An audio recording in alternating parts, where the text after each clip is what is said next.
Alléluia.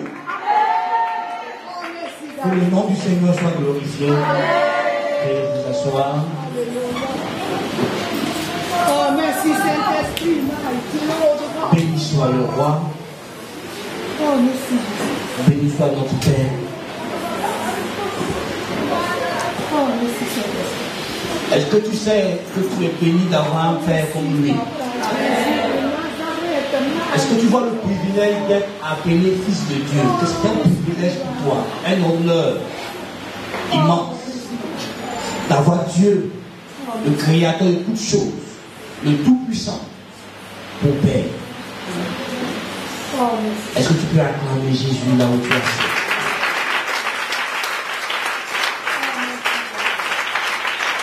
Alléluia. Que Dieu soit loué.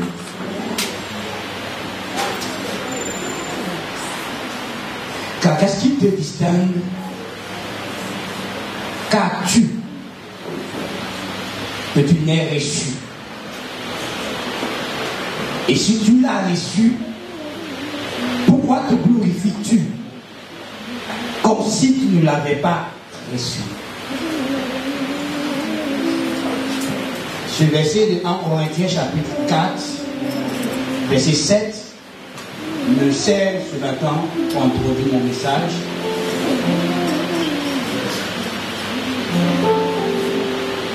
Paul, en parlant à l'église de Corinthe,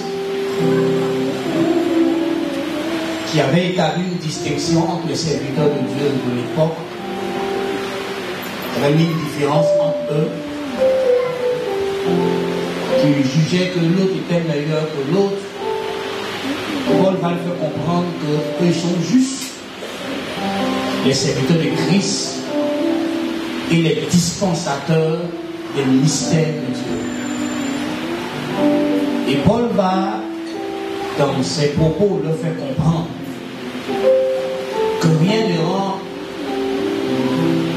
quelqu'un supérieur à l'autre.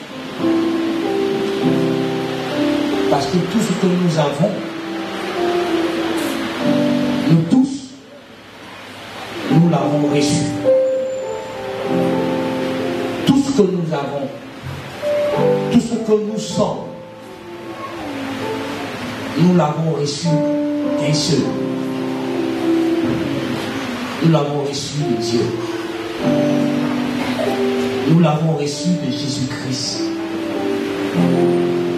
Donc il n'y a rien qui nous rend supérieur à un autre, qui nous rend plus important qu'un autre. Parce que notre intelligence, notre sagesse, notre beauté, notre physique, tout ce que nous sommes et tout ce que nous possédons, nous l'avons reçu. Alors on n'a pas à se glorifier parce que tout ce que nous avons, nous l'avons reçu. Et si nous l'avons reçu, si nous reconnaissons que nous l'avons reçu de Dieu, il y a une attitude que nous devons apprendre à développer et à en faire une habitude. C'est que nous devons développer un cœur reconnaissant, un cœur rempli de gratitude envers Dieu. Parce que tout ce que nous avons, nous l'avons reçu de Dieu. Tout ce que nous avons, nos capacités, notre compréhension, notre intelligence, tout, absolument tout. Nous nous devons entièrement à Dieu. Alors tout ce qu'on peut faire, c'est d'être des personnes reconnaissantes. C'est d'apprendre à dire merci à Dieu au quotidien. Je lui dis merci.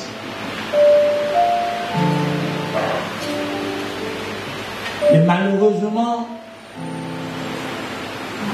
même les chrétiens qui sont censés être éclairés, ils sont censés comprendre ou qui ont été instruits que toutes choses appartiennent plutôt à Dieu, que les cieux et ce qui renferme les cieux, la terre et ce qui la renferme appartient à Dieu. Nous sommes propriétaires de rien. Dieu est le propriétaire de toutes choses. Même les chrétiens qui ont été instruits, qui sont incapables de quoi que ce soit, comme c'est écrit en Jean chapitre 15 verset 5, sans moi vous ne pouvez rien. Malgré qu'on a cette connaissance, ces vérités fondamentales et profondes, que nous ne sommes rien, nous ne pouvons rien, que nous pouvons toutes choses par celui qui nous en donne la force, par celui qui nous en donne le pouvoir, par celui qui nous rend capable de le faire. Donc Christ qui vit en nous. Malheureusement, dans le milieu chrétien, on trouve des gens qui sont ingrats, qui ne reconnaissent pas ce que Dieu fait pour eux au quotidien. Si c'était dans le monde qu'on le trouvait, on pouvait dire, eux ils sont privés de la lumière de Dieu, ils sont privés de la vie de Dieu, ils sont privés de la sagesse de Dieu. Mais malheureusement dans l'église, on trouve des personnes qui ne reconnaissent pas ce que Dieu fait pour eux au quotidien. On trouve des gens ingrats vis-à-vis de Dieu. Des gens qui refusent de donner l'adoration, de donner la louange à Dieu, de manifester de la reconnaissance verbalement et même dans leur attitude et dans leurs actions à Dieu. Malgré qu'au quotidien, ils bénéficient de la bonté infinie, de la grâce infinie de Dieu.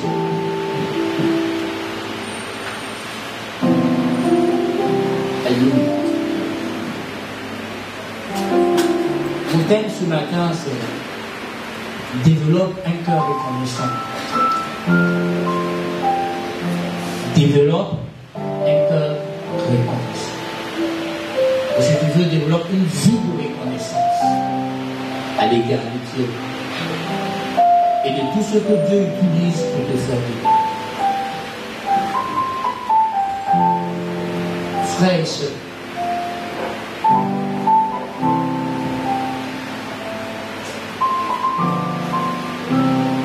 est-ce que vous savez que l'une des volontés de Dieu pour nous en Jésus-Christ, c'est qu'on soit des hommes et des femmes reconnaissants en toutes choses. Quelqu'un va me prendre 1 Thessaloniciens 5, 18. Un autre va me prendre Éphésiens 5, verset 20.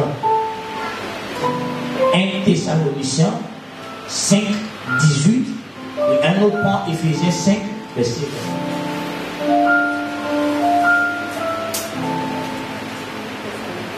1 Thessaloniciens 5, verset 18.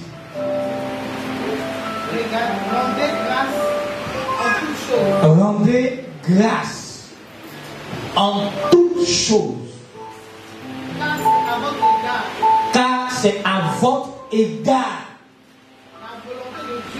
la volonté de Dieu en Jésus-Christ. Oui, dans ce verset, non seulement on nous révèle un désir de Dieu,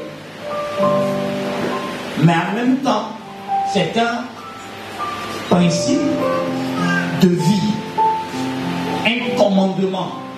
Parce que le rendez est conjugué à l'impératif présent. Donc c'est un ordre.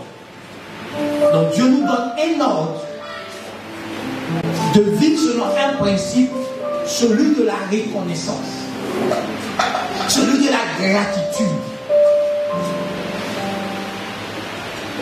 Et la Bible dit en toutes choses. En toutes choses. Donc Dieu veut, Dieu t'ordonne en toutes choses de lui dire merci. Toutes choses, c'est toutes choses, mon frère. Ce n'est pas seulement les bonnes choses, mais même les mauvaises choses. Parce que ce qui te semble négatif, mauvais, Dieu peut le transformer à ton avantage. Joseph a été vendu comme esclave, mais Dieu l'a transformé à son avantage. Donc la Bible dit de rendre grâce, d'apprendre à dire merci à Dieu en toutes choses, pour toutes choses. Chacun d'entre nous doit bénir Dieu, doit rendre gloire à Dieu, doit remercier Dieu. C'est l'une des volontés de Dieu pour nous en Jésus-Christ. Donc pour toi et moi qui sommes en Christ, l'une des volontés de Dieu pour nous, l'un de ses désirs, c'est qu'on soit des hommes et des femmes reconnaissants. Dieu ne veut pas que tu sois ingrat. Dieu veut que tu sois reconnaissant. Il veut que tu vives une vie de reconnaissance à son égard. Dieu ne veut pas que tu sois reconnaissant jusqu'à aujourd'hui. Mais il veut que tu le sois toujours. Éphésiens 5, 20. Quelqu'un le lit?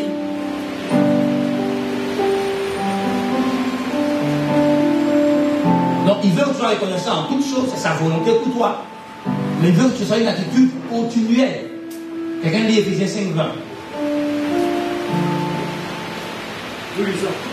Éphésiens, chapitre 5, verset 20. Oui.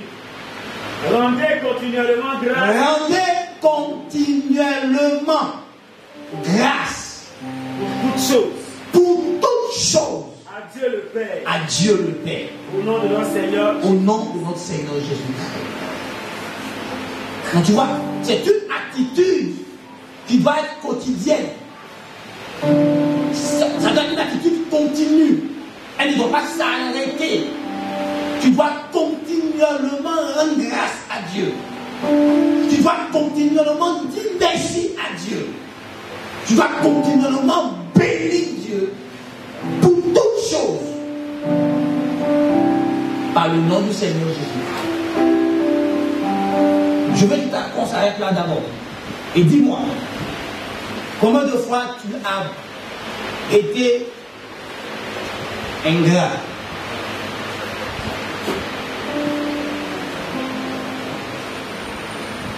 Combien de fois tu n'as pas dit merci à Dieu?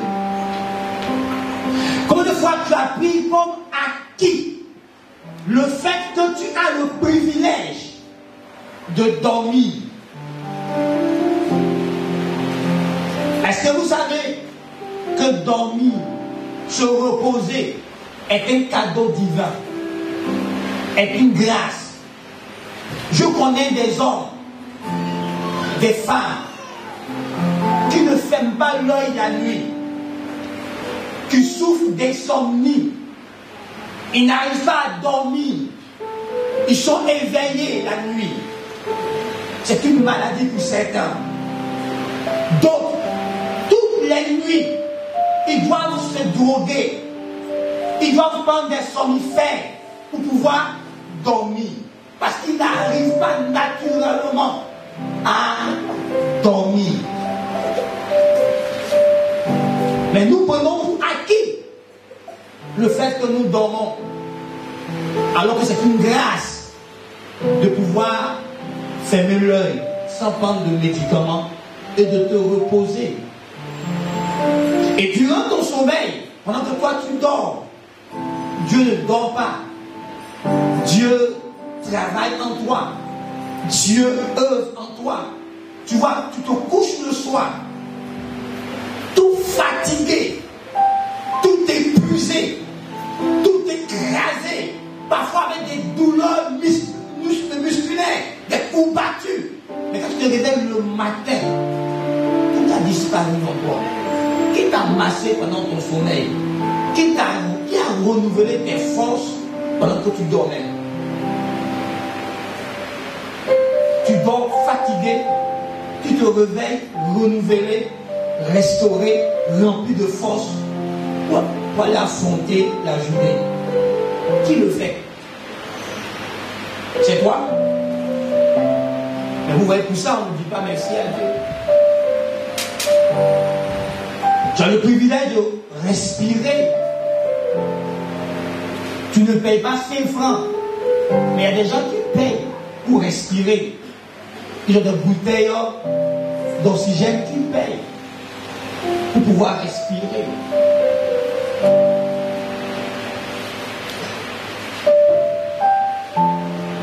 Ton cœur fonctionne correctement. Il y a des gens qui portent des appareils pour que leur cœur puisse fonctionner. On leur met des pacemakers. Il y a des gens, ils ont des appareils pour pouvoir entendre. Toi, tu n'as pas d'appareil, ton oreille fonctionne correctement. Mais ça, tu ne vois pas que c'est une grâce. Et les gens, ça fait 3 ans qu'ils sont couchés sur un lit d'hôpital. Tous les médicaments qu'on leur donne, on leur prescrit. Tous les traitements ne font pas effet. Ça fait 3 ans qu'ils sont en arrêt de travail. Ça fait 3 ans qu'ils n'ont pas de loisirs. Ça fait 3 ans qu'ils sont couchés à l'hôpital.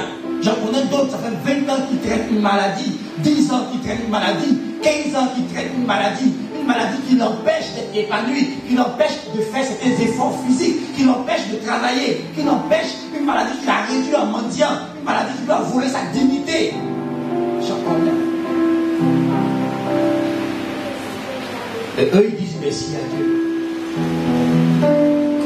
Parce que quand ils se réveillent le matin, ils se rendent compte qu'ils sont encore en vie, qu'ils ont un jour de plus, que la maladie ne les a pas emportés, que sur leur lit de malade, ils disent merci à Dieu parce qu'ils ont un jour de plus.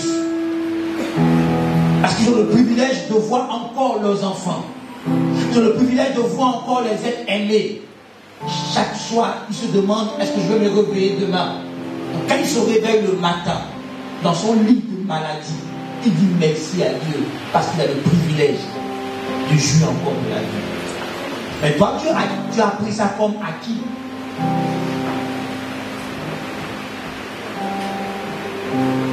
Frère, je connais des gens qui travaillent dur,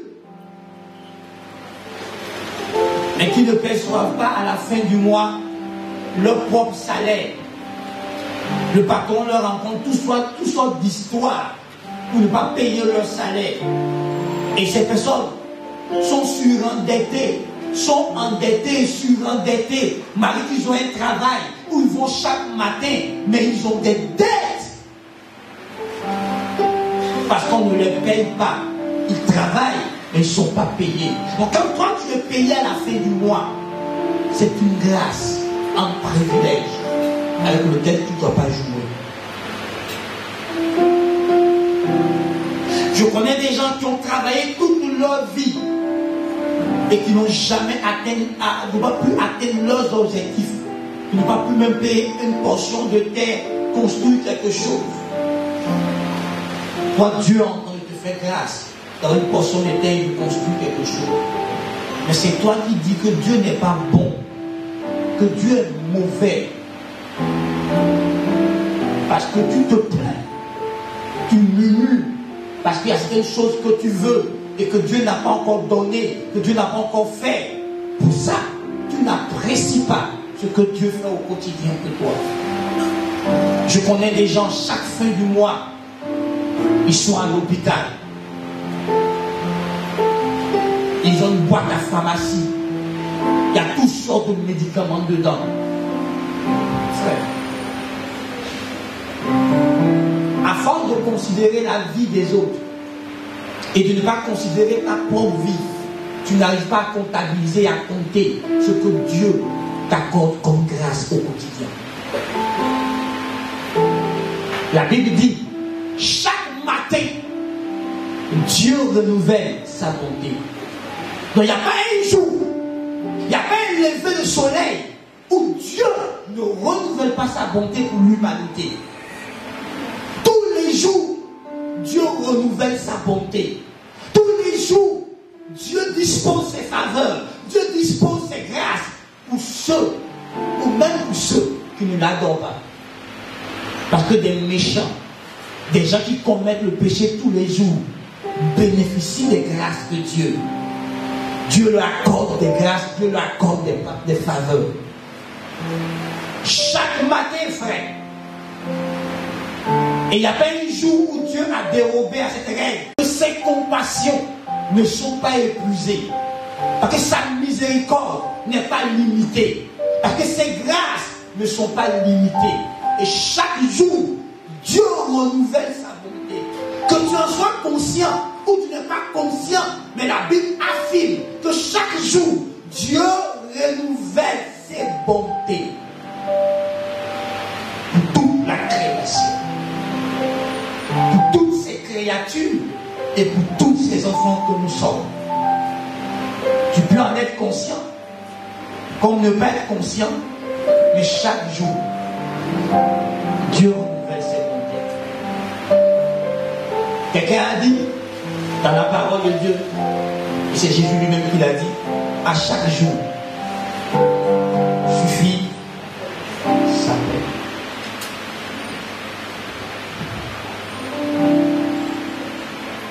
Écoute-moi. Chaque jour, Dieu est disponible t'enseigner, à t'instruire, à te montrer la voie que tu dois suivre. Mais est-ce que toi, chaque matin, tu te mets au pied de Dieu pour l'écouter, pour que tu découvres le chemin que tu dois suivre? Dieu est prêt chaque jour, à chaque instant, à chaque seconde, de t'accorder son temps et ses précieux conseils. Il est l'admirable conseiller. Mais est-ce que toi, tu prends la peine chaque jour, dans tes situations, dans tes conditions, dans ta réalité, d'aller consulter l'Éternel? Dieu est prêt à te donner son point de vue sur tout sujet te concernant. Mais est-ce que toi, tu vas au pied de Dieu pour prendre les conseils de Dieu, pour prendre la vie, l'opinion de Dieu, chaque chose?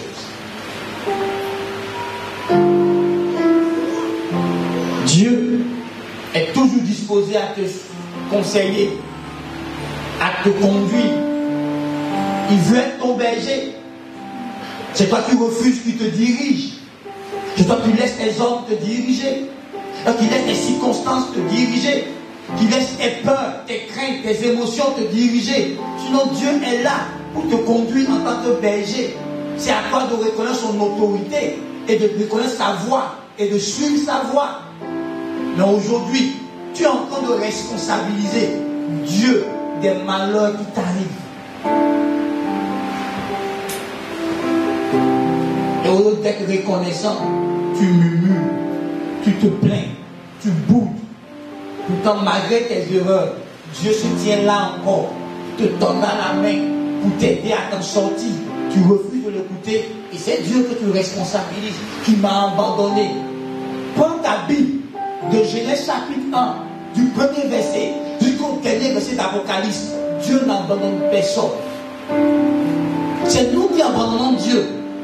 C'est nous qui fuyons la face de Dieu parce qu'on se sent coupable, parce qu'on se sent coupable, on reconnaît qu'on a mal fait. Mais malgré ça, Dieu nous attend pour nous manifester sa miséricorde, pour nous pardonner, pour nous excuser. Dieu ne nous traite pas selon nos péchés. C'est nous qui le fuyons. Quand Adam et Ève ont péché, le soir, Dieu est venu à leur rencontre. Dieu est venu communier avec eux. Faux ou vrai? Qui a fui? Qui allait se cacher? C'est Dieu qui s'est caché. C'est Adam et Ève. C'est eux qui ont dit à Dieu qu'ils ont eu peur et honte. Est-ce que c'est Dieu qui les a fuis? Est-ce que Dieu les a fuis? Oui. C'est toi qui ne veux pas dans la présence de Dieu. Parce que tu es rempli de sentiments de culpabilité. Ce n'est pas Dieu qui te fuit. C'est toi qui fuis Dieu à cause de ta manière de vivre. Parce que ton propre cœur te condamne devant Dieu. Ton propre cœur te reproche des choses. Or Dieu est plus grand que ton cœur. C'est tout. C'est pas Dieu. Dieu lui veut communier avec toi. Il vient même à ta rencontre. C'est toi qui fuis. C'est toi quand tu commences à mal vivre, qui fuis tes frères en Christ, qui fuis l'église, qui fuis ton pasteur. Parce que tous ceux-là, qui sont les représentants de Dieu, quand ils viennent vers toi, ils viennent pour te montrer que Dieu veut être avec toi. Mais quand tu te sens coupable, tu fuis. La Bible dit que les pécheurs ne peuvent pas voir. T'es dans l'assemblée des justes. Donc c'est toi qui fuis la communion avec Dieu. C'est pas Dieu qui ne veut pas communier avec toi.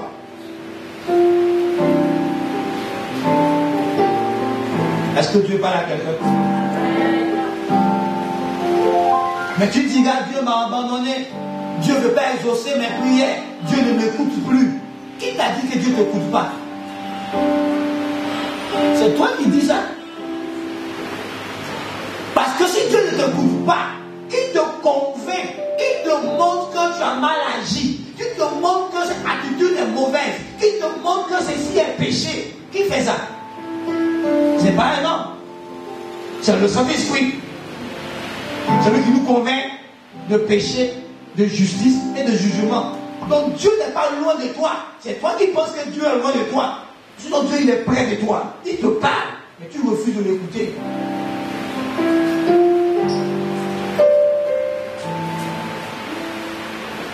C'est tout. Alors vous voyez dans le psaume 103, un homme comme nous va faire des déclarations puissantes. Un homme comme nous va dire ceci: mon âme bénit l'Éternel. Que tout ce qui est en moi bénisse son Saint-Nom. C'est David qui prie ainsi. Il demande à son âme de louer Dieu, d'être reconnaissant à Dieu, de célébrer Dieu de tout son être. Il dit: mon âme bénit l'Éternel et n'oublie aucun de ses bienfaits. Donc David dit à son âme de garder le souvenir de ce que Dieu fait pour lui. Que son âme n'oublie pas les bienfaits de Dieu. N'oublie pas les grâces que Dieu lui accorde. N'oublie pas les prodiges, les miracles, les interventions de Dieu, la bonté de Dieu, la grâce de Dieu. Il dit à son âme de ne pas oublier ce que Dieu fait pour lui. Tu vois, il dit aucun. Et que son âme retienne tout le souvenir de ce que Dieu a fait pour lui. Parce que quand tu oublies ce que Dieu fait pour toi, c'est là que commence l'attitude de l'ingratitude.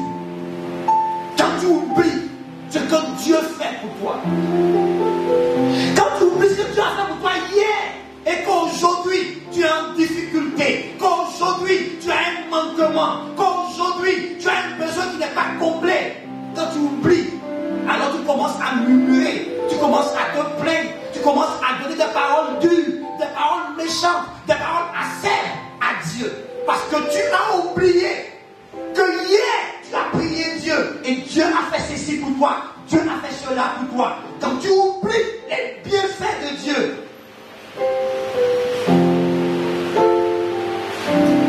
c'est là que commence l'ingratitude.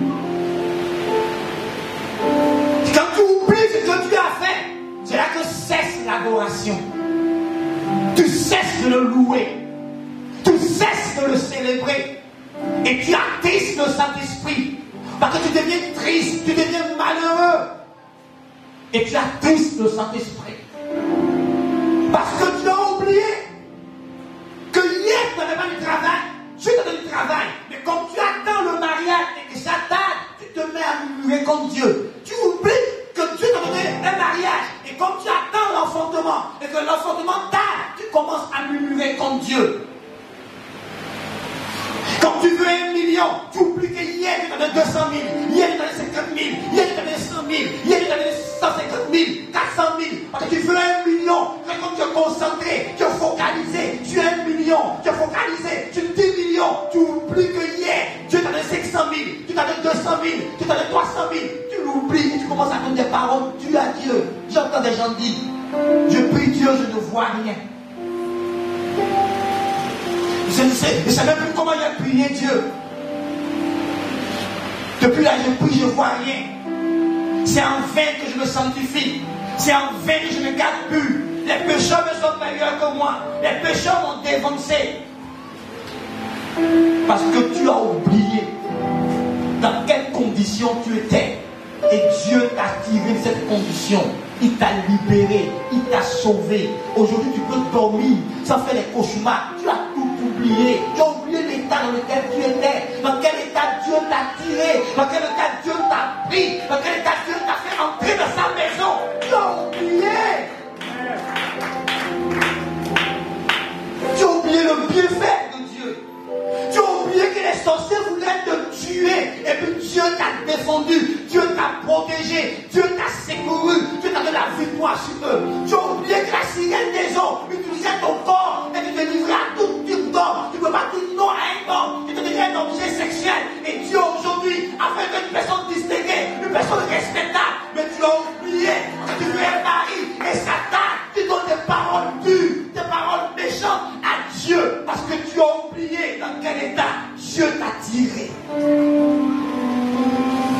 La vie qui mon âme bénit l'Éternel.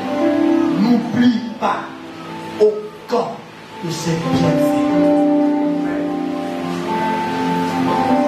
Frère, quand tu oublies ce que Dieu fait pour toi, tu ne peux pas avoir une vie de gratitude, une vie d'adoration, une vie de reconnaissance. Parce que tu as oublié ce que Dieu a fait pour toi. Tu as oublié que tu n'avais pas la paix du cœur. Tu as oublié que tes nuits étaient tourmentées. Tu as oublié que tu étais confus dans la vie. Tu as oublié que tu n'avais aucun chemin dans la vie. Tu n'avais aucune espérance. Tu n'avais aucun rêve. Tu n'avais pas de projet de vie. Tu es ça et là. Et Dieu t'a donné un projet de vie. Dieu t'a communiqué une vision de ton esprit. Mais aujourd'hui, parce que les choses tardent, les choses sont difficiles, parce que les choses ne vont pas dans le sens que tu veux, tu as oublié. Tu donnes des paroles, tu dis à Dieu. Tu dis à Dieu, je ne vais plus te prier. Tu dis à Dieu, tu ne fais pas ceci pour moi. Je vais te quitter. Je ne vais plus lire la Bible. Je vais faire ceci. Parce que tu as oublié que tu es dans ce monde sans espérance, sans vision. Et Dieu t'a donné une vision. Tu as oublié que personne dans ta famille ne t'appelait pour une réunion. Et que Dieu aujourd'hui a fait qu'on t'appelle, on te consulte. Parce que Dieu t'a relevé et t'a rétabli dans ta dignité. Parce que tu attends quelque chose qui tarde. Tu commences à être ingrat. Frère, est-ce que Dieu parle à quelqu'un ce matin? Frère, tu as oublié. Tu as oublié, frère, tu as oublié. Tu as oublié qu'un mari venu te gérer, que tu as toutes sortes de mauvaises humeurs, parce que tu étais son esclave et Dieu t'a affranchi. Tu as oublié. Écoute-moi, tu as oublié. Tu as oublié que tu étais malade et que ton médecin t'a dit je ne peux rien faire pour toi et Dieu t'a guéri. Tu as oublié qu'on t'appelait enfant de cimetière et que Dieu t'a donné des enfants aujourd'hui. Tu as oublié, frère, tu as oublié qu'il y a un jour tu ne pouvais même pas donner le petit déjeuner adéquat à tes enfants. Tu as oublié qu'il y a des jours où tu ne pouvais même pas payer une pommade pour ta femme. Tu as oublié qu'il y a des jours où quelqu'un t'a humilié, t'a insulté, parce que tu ne pouvais pas payer ton loyer de maison. Mais aujourd'hui, tu payes ton loyer même à l'avance. Tu as oublié parce que tu veux telle chose et que Dieu n'a pas encore fait. Tu commences à murmurer, tu commences à te plaindre, tu commences à être ceci et cela. Tu as oublié. Frère, sortons de l'Alzheimer spirituel. Arrêtons d'être des gens qui oublient, qu'avant Alzheimer, on a oublié ce que Dieu a fait. Quand il vient à l'église, même quand il va à l'église, je vois quoi là-bas, je trouve quoi là-bas. Tu as oublié, frère. Tu as oublié qu'à l'église, tu as eu le pardon de tes péchés.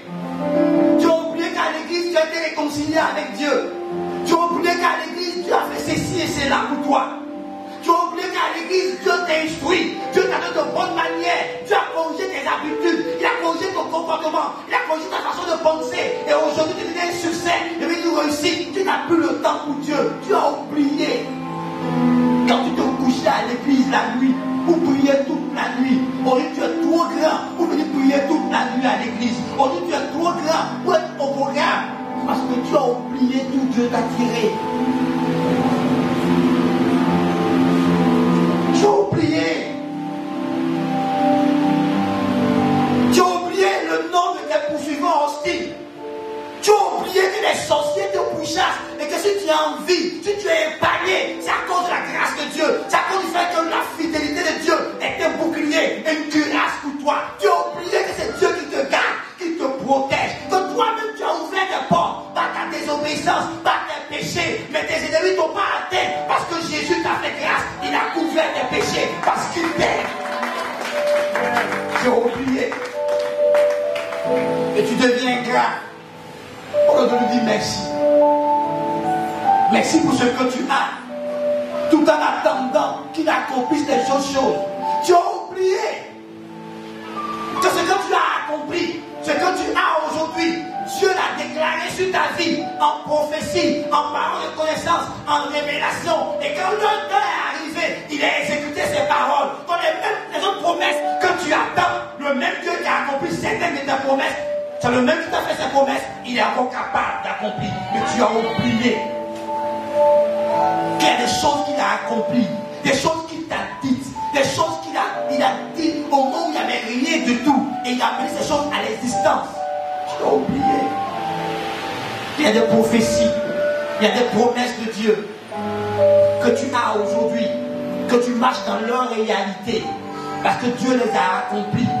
Et comme tu attends l'accomplissement d'autres promesses, de d'autres prophéties, tu as oublié ce qu'il a fait hier et tu parles mal à Dieu, tu insultes Dieu, tu donnes des défis à Dieu, tu le traites d'incapable, tu le traites de menteur, parce que tu doutes de lui, tu doutes de sa capacité à accomplir ses promesses. Pourtant, il a déjà accompli d'autres promesses dans ta vie. Tu as oublié toutes ces promesses que Dieu a accomplies. Tu as oublié toutes ces prophéties de Dieu qu'il a accomplies. Tu as oublié, frère. David dit ceci au verset 3. Il dit, c'est lui qui pardonne toutes tes iniquités, qui te guérit de toutes tes maladies. C'est lui qui te délivre, qui délivre ta vie de la force, qui te couronne de bonté et de miséricorde. C'est lui qui rassasie de bien ta vieillesse, qui te fait rajeunir comme l'aigle. David, il parle à son âme. Il rappelle à son âme les choses que Dieu a faites à son âme, les choses que Dieu a accomplies pour lui, les choses que Dieu a réalisées, les choses que Dieu a rendues possibles. Écoute-moi, frère. Tu avais ton diplôme. Poussière était en train de meubler ton diplôme. Tu as fait Jean l'honneur jusqu'à ça, ça ne finit pas. Et bien un jour, Dieu t'a parlé, tu allais faire Jean l'honneur, tu as eu travail. Tu as oublié ça. Tu as oublié, frère. Tu as oublié tous les rapports intimes que tu as eus, qui sont soldés à blanc, blanc, vite, vite, vite, vite. Est-ce que Dieu te fasse grâce pour que tu commences à enfanter? Tu as oublié. Tu as tout oublié. Parce que tu veux voyage. Et que le voyage n'arrive pas depuis là. Dieu est devenu mauvais. Que Dieu a changé. Tu veux un faux témoignage contre Dieu. La Bible dit que Dieu est immuable, il ne change pas. Toi, tu dis que Dieu a changé, que Dieu est devenu mauvais, que Dieu est méchant avec toi. La Bible dit Dieu est bon. Toi, tu dis, toi, tu dis Dieu est mauvais. Tu veux un faux témoignage de Dieu. Parce que tu as oublié. C'est bien fait. Frère, je suis venu ce matin pas pour te culpabiliser, mais pour ramener à ta mémoire, à ton souvenir, des choses que l'Éternel a faites pour toi, pour que tu commences à développer une vraie vie de reconnaissance et d'adoration. Je ne suis pas venu pour te culpabiliser. Je suis venu t'ouvrir l'esprit et les yeux pour que tu arrêtes de croire aux mensonges du diable qui te fait oublier les choses que Dieu a fait pour toi. Pour que tu aies l'attitude de murmure, de plainte, de boudement, d'ingratitude, pour que ça bloque tes bénédictions et tes grâces. Parce que l'ingratitude, même nous les hommes, quand tu es ingrat, on te ferme notre porte. À plus forte raison, Dieu. Frère, n'oublie pas, c'est pas pour te culpabiliser, mais c'est pour te pousser à l'adoration, c'est pour te pousser à la louange, c'est pour te pousser à publier auprès des gens les bienfaits de l'Éternel, les merveilles que Dieu a fait pour toi. Amen. Tu vois, chaque jour, Dieu fait quelque chose de nouveau pour toi. Amen. Mais si tu t'assois et que par l'Esprit de Dieu qui vit en toi, tu apprends à considérer ta journée, tu verras l'action de Dieu, tu verras le mouvement de Dieu du matin jusqu'au soir dans ta vie. Tu verras l'œuvre que Dieu accomplit au quotidien dans ta vie. Il dit bien au quotidien. Ça fait des années que je fais cet exercice. Chaque soir, je m'assois pour contempler ma journée, pour contempler ce que Dieu a fait. Le nombre d'accidents que Dieu m'évite. Frère, je rentre tard souvent la nuit. On peut m'agresser. Je suis seul dans un véhicule. Souvent, il y a un embouteillage, le gars prend des glocs pour dire il veut contourner l'embouteillage. Glock, il parle, je ne connais pas. Il peut m'emmener quelque part pour couper ma tête. Mais quand je rentre chez moi tous les soirs, c'est la grâce de Dieu. Donc moi, j'ai appris à m'asseoir comme ça et à rester seul, souvent dans mon salon ou dans ma chambre. Et je ferme mes yeux et je fais passer en revue ma journée. À la fin de ma revue, toute ma bouche s'ouvre seule pour me rendre grâce à Dieu, pour louer Dieu. Parce que chaque jour, je bénéficie de la grâce de Dieu. Tout le fait du mois, je m'assois et puis je regarde. Comment je fais pour assumer ma responsabilité de père et d'époux? C'est merveilleux, frère. Je n'ai pas de source de revenus, mais je assume mes responsabilités. Cette fin d'année, j'ai vu Dieu assumer mes responsabilités envers mes enfants, envers mon épouse, envers tout. Frère, je suis assis et puis je comptabilise ce que Dieu me donne par moi. Tu vois, écoute-moi. Tu ne fais pas attention. Parce que ça vient à compte-gouttes. Donc tu ne t'en rends pas compte. Mais assieds-toi, écris tes charges. Et tu verras que Dieu pourvoit tes besoins de façon extraordinaire et miraculeusement. Tu n'as ni travail, tu n'as pas mari, mais regarde-toi, tu pries. Qui pourvoit tes besoins? Qui t'habille? Qui te soigne? Qui prend soin de toi? Tu n'as pas mari? Tu n'as pas de mari, non? Mais regarde ton quotidien. Même quand tu es sollicité en famille, tu réussis à répondre. Qui fait ça? Mais tu vois, quand tu ne t'assois pas pour contempler l'œuvre de Dieu dans ta vie, tu risques de toi-même devenir un obstacle et bloquer l'œuvre de Dieu. Pourtant, Dieu est à l'œuvre au quotidien en toi. Parce qu'on t'a dit que l'œuvre de Dieu est de croire en celui qui l'a envoyé. Tu crois en Jésus-Christ qui a été envoyé par Dieu. Donc chaque jour, l'œuvre de Dieu se fait dans ta vie. L'œuvre de Dieu se produit dans ta vie. Mais est-ce que tu t'assois pour contempler les actions de Dieu, le mouvement de Dieu dans ta propre vie? Écoute-moi. Le 40e matin, j'étais dans ma chambre. Et puis j'ai réalisé que toute l'année 2022, je ne suis pas parti à l'hôpital. Je n'ai payé aucun médicament. Aucun membre de ma maison n'est tombé malade ou on nous hospitalisé quelque part là-bas. Et puis j'étais plus loin. Je retourne jusqu'à 2018. Ça fait combien d'années? Je ne suis pas malade. Frère, il m'a mis le de ma chambre. Il comprendrait la vérité. Mais tu ne m'as pas vu, tu ne peux pas comprendre bien. Et tu sais, je connais des gens qui travaillent et les 3/4 de leur salaire seront la facture de médicaments. Ils ne jugent pas de leur travail, de leur dur labeur. Dès qu'ils ont l'argent, tous les problèmes du monde tombent sur eux. Ils ne peuvent pas jouir de l'argent. Moi, je jouis de mon argent. C'est bon, hein? C'est joli, hein? C'est merveilleux. Est-ce que tu comprends? Est-ce que Dieu te parle ce matin? Est-ce que tu réalises que tu passes à côté de beaucoup de choses? Parce que tu es tellement focus sur ce que tu n'as pas, que tu ne réalises même pas ce que Dieu fait pour toi. Parce que tu as laissé la société te conditionner. Tu as laissé la société dicter dans quel état sera tes humeurs. Frère, moi, personne ne me dit que les humeurs. Il y a ceux qui me disent les humeurs. C'est le Saint-Esprit. Et je suis dans la joie. Si Dieu a pu faire ça pour moi, il y a des autres choses qu'il a dit, il va le faire. Donc je loue Dieu. Amen. Tu comprends? Est-ce que tu sais que moi j'ai réalisé que les problèmes sont des ingrédients. Des ingrédients pour mon développement personnel, pour ma maturité.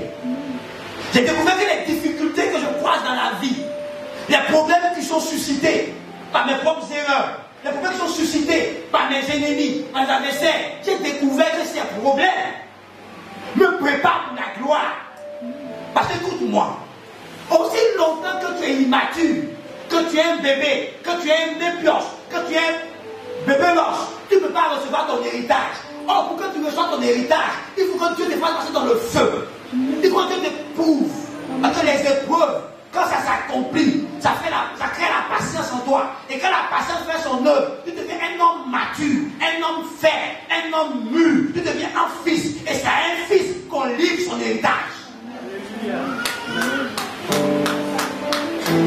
Donc quand la Bible dit, il faut voir les diverses épreuves que tu vis comme une joie. Parce que les épreuves sont les ingrédients. Si Jésus n'avait pas été éprouvé par l'œuvre des testamentaires, par l'œuvre de la croix, il n'allait pas être élevé comme il a été élevé. Donc l'épreuve te prépare à l'élévation. L'épreuve te prépare à la maturité. L'épreuve te conduit à la maturité pour recevoir ta gloire. Mon frère, quand je suis éprouvé aujourd'hui, je bénis Dieu.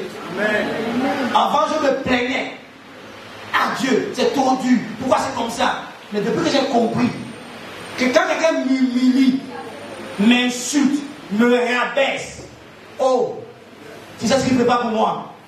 Il prépare une gloire pour moi. Parce que la Bible dit que l'humilité précède. Donc quand j'accepte que je sois humilié, Dieu me fait grâce.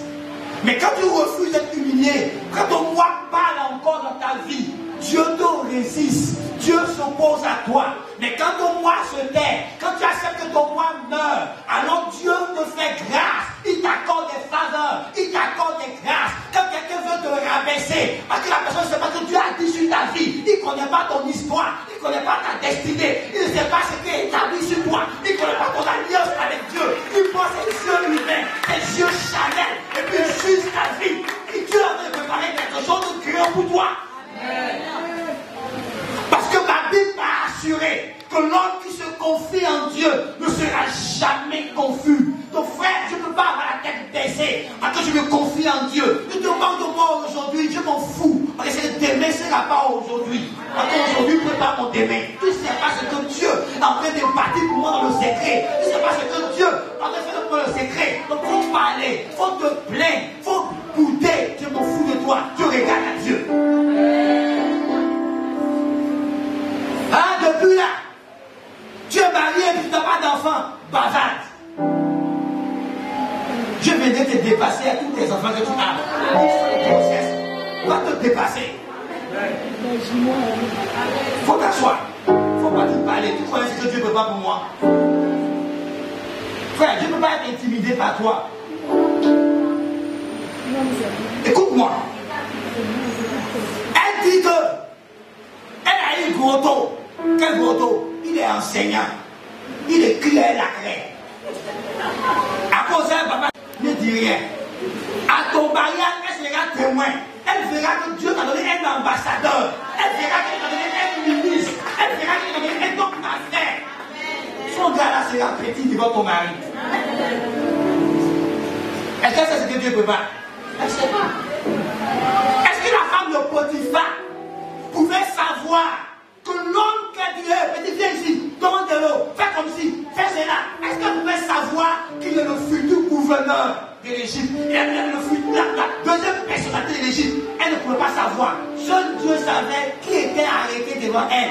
Elle a vu Joseph à un petit boy auquel elle a pu abuser. Donc elle a voulu abuser de lui sexuellement. Mais lui, il savait qui il était. Il a dit, je ne veux pas que tu détruises ma destinée. Je ne veux pas que tu brises le rêve que Dieu m'a montré. J'ai eu un songe où tout le monde s'est posé devant moi. J'attends l'accomplissement de mon songe. Il a bien vécu. Au temps marqué, la femme de Potiphar s'est prosternée devant Joseph. Je déclare ce matin que tes ennemis se prosterneront devant toi. Que tes ennemis vont t'élever. Que tes ennemis vont s'arrêter et vont célébrer la grâce de Dieu sur ta vie. Après être reconnaissant, arrête de murmurer. Bénis Dieu tous les jours de ta vie. Parce que Dieu sait toi dans le secret. Dieu sait ce qu'il est en train de faire pour toi dans le secret. Dieu sait les dispositions qu'il a prises dans le secret pour toi. Arrête de regarder tes ennemis. Regarde à Dieu. Il prépare de grandes choses pour toi. Frère, sois reconnaissant. Ne laisse pas les hommes te pousser à l'ingratitude. Ne laisse pas les hommes te pousser au murmure, au plainte, au boudoir, et tu vas bloquer l'action de Dieu dans ta vie. Frère, personne ne sait qui tu es devant Dieu. C'est toi qui sais. C'est qui te dit dans le secret. C'est qui te dit dans l'intimité. Personne ne le sait. L'alliance qu'il a établie avec toi, personne ne le sait. C'est toi qui sais. Sur quel contrat tu marches avec Dieu. Dans quelle alliance tu marches avec Dieu. Comment Dieu t'a établi dans le spirituel. Les gens vont te regarder et juger ton apparence. Juger ce que tu es aujourd'hui. Mais ce que tu es aujourd'hui ne détermine pas qui tu es véritablement. Joseph était arrêté en habit d'esclave. Mais pourtant il était le futur gouverneur. Le prince d'Israël. Mais il était chez Potiphar en habit d'esclave. Dieu l'avait caché. Et la femme de Potiphar n'a pas su qui était Joseph. Dieu t'a caché. Mais si toi-même tu ne sais pas qui tu es, tu laisseras les hommes mettre entre toi et ton Dieu une barrière. Parce qu'ils vont te pousser au plainte, au murmure, au boulement, au lieu d'être avoir l'attitude de gratitude, de bénir Dieu. Parce que tu sais en qui tu as cru, tu sais ce qu'il t'a dit. Il t'a révélé les projets qu'il prépare pour toi, les projets de paix et non de malheur, les projets de bonheur. Dieu prépare du bonheur pour toi, Dieu prépare un épanouissement pour toi, Dieu prépare une élévation pour toi, Dieu prépare quelque chose de glorieux, quelque chose de grand, quelque chose de puissant, quelque chose de redoutable, quelque chose qui va étonner les hommes, quelque chose que les hommes n'ont jamais entendu, qui n'ont jamais vu, quelque chose qui est dans le temps de Dieu. Et toi, tu as accès à cette chose. Arrête de murmurer. Apprends à bénir Dieu. Apprends à dire merci à Dieu. Je ne sais pas ce qui ne fait pas pour toi. Tu ne le sais pas. C'est là que tu permets aux hommes de te dévaloriser, de te diminuer. Parce que toi-même tu ne sais pas ce que Dieu prépare pour toi.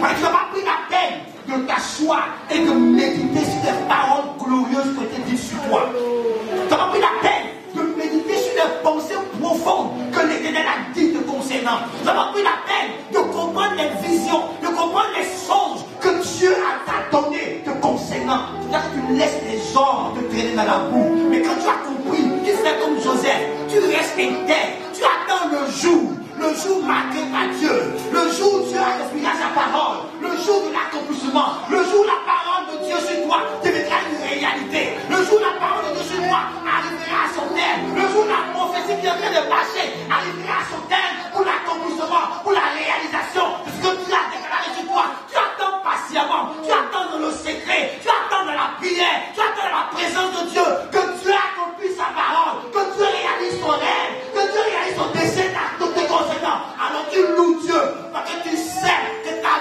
vie ne restera pas ainsi. C'est juste un temps. C'est un temps obligatoire. C'est un passage obligatoire. Tu dois passer par là. Pour que tu arrives à être élevé, tu dois passer à Golgotha. Mais Golgotha n'est pas ton lieu d'habitation. C'est juste un passage vers la gloire. Israël devait passer par le désert. Israël ne partait pas au désert. Israël partait à Canaan. Mais il devait passer par le désert. Parce que le désert allait les préparer. Parce que le désert allait les former. Tes difficultés te préparent. Tes humiliations te préparent. Frère, ce que tu es en train de vivre, ça te prépare. Ça te prépare au trône de gloire. Au trône de gloire que Dieu a préparé pour toi. Dieu a préparé un trône de gloire pour toi. Il y a un temps où tu régneras. Il y a un temps où tu domineras. Il y a un temps où tu seras élevé. Il y a un temps où tu seras la bénédiction de quelqu'un. Il y a un temps où tu seras la solution de quelqu'un. Mais attends ce temps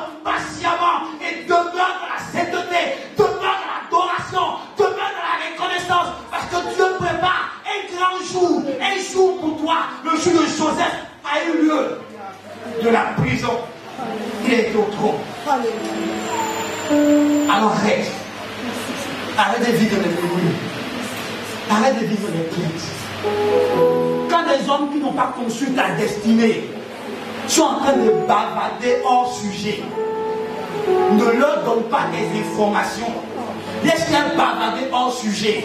Laisse-les raconter des balivettes. Laisse-les raconter n'importe quoi qui n'est pas vrai te concernant. Ce qui est vrai te concernant, c'est ce que Dieu a dit sur toi. Et tu sais ce qu'il a dit sur toi. Laisse-les. Qu'ils s'asseyent et qu'ils fassent des débats hors sujet te concernant. Parce qu'ils n'ont pas conçu ta vie. Ils n'ont pas conçu ta destinée. Alors laisse-les bavarder. Et toi dans le secret, cherche ton Dieu. Dans le secret, cherche à connaître ton Dieu. Cherche à bâtir ta vie spirituelle. Bâtis-toi, enracine-toi en ta foi. Enracine-toi dans la connaissance de Dieu. Enracine-toi. Deviens l'homme que Dieu t'a révélé. Deviens la femme que Dieu t'a révélée. Quand tu deviens l'homme que Dieu t'a révélé, alors eux, ils verront la manifestation. Je t'en supplie ce matin. Développe un cœur reconnaissant. Ceux qui ont un cœur reconnaissant ont une vie d'adoration. Ils ont une vie de louange. Ils passent le temps à louer Dieu. Même dans la difficulté, ils louent Dieu. Parce qu'ils savent ce que Dieu est en train de faire pour eux. Regarde-moi eux, Silas. Ils sont en prison. Au lieu de se lamenter, au lieu de pleurer, mais ils louent Dieu en prison. Et Dieu a sauvé une famille à la fin de leur louange. Frère, cherche à connaître Dieu. N'oublie pas ses bienfaits. Garde en mémoire ce qu'il a fait pour toi. S'il t'a délivré hier, il peut le faire encore aujourd'hui. S'il t'a gardé hier, il peut te garder aujourd'hui. S'il t'a conduit à entrer dans l'accomplissement d'une bénédiction, d'une promesse, il peut te conduire encore dans d'autres accomplissements. Alors reste attaché à ton Dieu. N'écoute pas les sorciers, ils ne savent même pas ce qu'ils disent. Frère, écoute-moi. Un matin, Dieu m'a dit, je pleurais. Il m'a demandé, celui-là, est-ce qu'il connaît les dispositions de mon cœur te concernant? Ce gars qui a été bavardé sur toi là, est-ce qu'il sait ce que tu vas devenir? Il dit non, il essuie tes larmes. Il ne couvre pas. Écoute-moi. Vous savez, ils ont dit que je ne finirai pas 10 ans dans le ministère. Ils ont dit que je vais abandonner le ministère dès mes premières années. Il y a plus de 20 ans de ministère. Ils ont menti. C'est ceux qui ont dit ça. Eux-mêmes ont abandonné le ministère. Eux-mêmes se sont détournés de la voie de Dieu. Je suis encore dedans. Et je vais tout voir avec mon délégation. Frère, écoute-moi. Tu as passé ton temps à écouter les hommes que d'écouter Dieu. Tu sais, écoute-moi. Et les gens me disent que eux, ils savent mieux que Dieu ce qui est bon pour moi. Ils sont venus se jouer mes conseillers. Ils savent mieux que Dieu qui m'a créé et qui m'a sauvé ce qui est bon pour moi. Et quand j'ai refusé de les écouter, ils m'ont traité de tous les noms, de prétentieux, d'orgueilleux, de ceci, quand j'ai voulu écouter Dieu. Ils ont dit, si tu maries cette femme-là, tu vas souffrir avec elle. Elle est sirène des eaux, elle est le diable en personne. Dieu m'a dit, c'est ton bonheur. Ça fait 16 ans, jour pour jour, que je suis heureux à s'écouter. 16 ans. Quand j'ai l'argent, ma femme me dit, mon chéri, on ne peut pas constat dans le ministère. Investi. Moi, je connais mes camarades qui ont eu l'opportunité que j'ai dans le ministère. Leurs femmes m'ont dit, allons à Dubaï, on va se reposer. Allons payer Guti. Il faut aller payer les costumes de Castan, on va nous respecter. Je les connais qui souffrent aujourd'hui dans le ministère. Et quand la saison de visitation est arrivée, ils ont fait autre chose avec la complicité de leurs femmes. La mienne, quand ça arrive, elle dit, petit, investis dans le ministère. Tu as compris? Ce n'est pas le temps de manger, c'est le temps de bâtir. Bâtissons mon mari, investissons. Moi, investissons. Enfin, elle m'a jamais causé de problème. Il y a beaucoup de filles autour de moi. Elle ne fait pas de jalousie pour me gifler en plein culte, pour me traiter mal. Je connais des amis que leurs femmes ont giflé en plein culte. Et le ministère s'est cassé. Il y a un qui avait un ministère de près de 800 personnes. Sa femme est montée à la chaîne dimanche matin. Elle dit que son mari s'est fétiche pour faire ça. Tout le monde est parti. C'est sa femme qui a dit. Qui a dit? Sa femme. Bon, pour moi, elle m'encourage dans le ministère. Mon frère, on dit c'est. Elle me donne la paix à la maison. J'ai le temps de chercher mon Dieu. Si je suis au salon de chercher Dieu, elle est couchée dans la chambre, elle seule. Elle dit pas que j'ai foi avec ici. Elle me laisse avec Dieu. Quand j'ai fini avec Dieu, je suis à elle. Mais tant que je suis avec Dieu, elle s'écarte, elle me laisse tranquille dans ma consécration à mon Dieu. Donc je grandis, j'avance, parce qu'elle est une femme de paix auprès de moi. Tu connais une femme qui fait carré, tu connais une femme querelleuse, une femme de scandale. Pour moi, elle ne fait pas scandale, elle est discrète. Quand son cœur est chaud, je lui laisse. Elle d'accord, j'ai rien compris. Quand Fidèle l'insulte, quand Fidèle la manque de respect, elle ne réagit pas. Arrivant à la maison, elle me dit, quel Fidèle a fait ça? Elle dit, laisse tomber, elle laisse tomber. Alors, voilà pour mes amis. Moi, je dirais comme vous. Donc, c'était de mes amis, c'était de mes fils spirituels, de leur femme, c'est ça. Elle insulte copieusement Fidèle. Elle est prête à se battre avec Fidèle là, en pleine culte. Fidèle dit, je ne veux plus à l'église. Je peux venir à l'église à cause de maman pasteur. Maman pasteur m'a parlé mal. Maman pasteur a tout mon problème. Et puis elle a expliqué à Aya, et puis elle a expliqué à Victoire, et puis elle a expliqué à Dion, et puis elle a expliqué ceci. Ma femme se dit, regarde, c'est vrai déjà. Et je lui ai dit, qui dit pas ce que c'est vrai déjà, il détruit le ministère. Qu'un pasteur, il meurt avec ses clés des gens. Frère, écoute-moi. Les hommes, ils sont prêts à te conseiller. Les hommes parlent rien vite dans ce qu'ils ne comprennent pas. Laisse-moi te dire ce matin que la vie de toute personne qui a Christ en lui demeure un mystère aux yeux de tout le monde, sauf si Dieu veut te révéler ce mystère. Donc chacun de nous ici, là, on est un mystère les uns ou les autres. Enfin, écoute-moi. Le repas de David, regarde David. Il dit, ce petit garçon-là, Dieu n'a pas besoin de lui. Il a pris tous les frères de David pour aller au repas que Dieu a demandé. On a dit, viens avec tous tes fils. Mais il n'a rien David. Il dit, c'est un blondinet. C'est un enfant. D'ailleurs, il a eu d'une union illégale. Sa maman et moi, on a triché quand il est venu. Il a caressé là-bas. Mais est-ce que le père de David, est-ce que les frères de David, est-ce que tout Israël savait que David était un tueur de ours, était un tueur de lion? Non. Parce qu'il était dans le désert, seul avec Dieu. Dieu le préparant à tuer les ours, à tuer les lions. Parce que Dieu savait que sur la route de David, il y avait des Goliaths. Sur la route de David, il y avait des Philistins. Sur la route de David, il y avait des gens terribles. Donc Dieu le préparait. Le jour où il vient devant Goliath, il n'a pas peur. Parce qu'il a déjà tué plus que Goliath. Il a tué ours, il a tué lion. Amen. Frère, c'est que tu es en train de vivre. Dieu seul sait que c'est une préparation. Mais les autres autour de toi ne savent pas ça. Alors eux, ils babadent. Écoute-moi. Dieu sait que tu es une femme dans la main desquelles il a déposé des millions et des milliards. Donc il faut qu'il t'apprenne à gérer l'argent d'abord. Il faut qu'il t'apprenne à avoir un cœur large, un cœur de partage. Parce que les milliers dans ta mère, ça peut aider plus de personnes. Mais s'il ne t'a pas préparé, il ne t'a pas dépouillé de l'égoïsme, il ne t'a pas dépouillé de la méchanceté, il ne t'a pas dépouillé de l'avarice, de tout ça. S'il meurt ta main, tu vas payer que les gudis, tu vas voyager 3 semaines et tu n'aideras personne. Toi, il te prépare. Pour que tu aies le cœur qu'il faut, afin que tu t'élèves, plusieurs plus bénéficier. Parce que Dieu ne nous élève pas pour nous seulement, il nous élève pour des nations. Donc il te prépare. Tu vas aujourd'hui, tu as 100 000, tu refuses de partager. C'est pas 1 million que tu as partagé. écoutez-moi bien. J'ai vécu l'expérience.